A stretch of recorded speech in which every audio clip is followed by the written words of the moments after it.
Hello everyone, I'm Dr. Ahmadiyah Shakur. Let's talk about these nursery rhymes that many of us don't know the meanings of. We all sang them as children and now we watch as other children do the same. The story of the three blind mice said they went after the farmer's wife. Well, in actuality, it has a much more wicked meaning. You see, the farmer's wife is supposedly a representation of Queen Mary I. Now, she was the first to rule over England. Let's talk about it.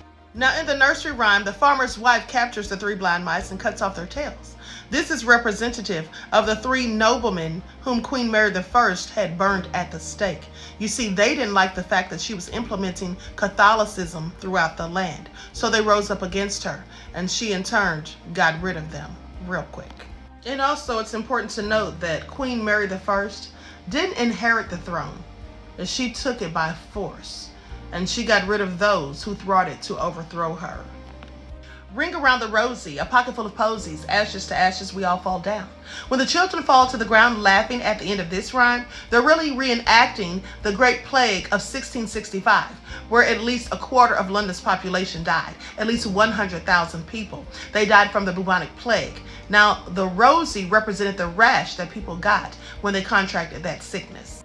The pocket full of posies represents the sachets that people carried with them to mask the ever-present smell of death. The ashes, well, they represented the cremated bodies of the dead. Mary, Mary, quite contrary, how does your garden grow? With silver bells and cockle shells and pretty maids all in a row.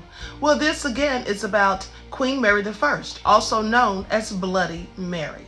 Let's get into it. The garden refers to the graveyard. You see, Mary was quite the fan of executing people.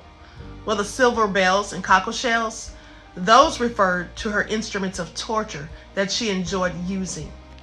And the pretty maids all in a row, well, at the time they called the guillotine the maiden. And so surely that's what they were referring to, not to mention the decapitated heads. Rockabye baby in the treetop, when the wind blows the cradle will drop, when the bough breaks the cradle will fall, and down will come baby, cradle and all. Now this is about King James II and Mary of Modena, who tried to pass off some random child as their own. They did this in order to ensure a Roman Catholic heir to the throne. The rhyme is actually a death wish on the child. You see, people wish the child dead so that he could be replaced with a Protestant king. Stay tuned for part 2.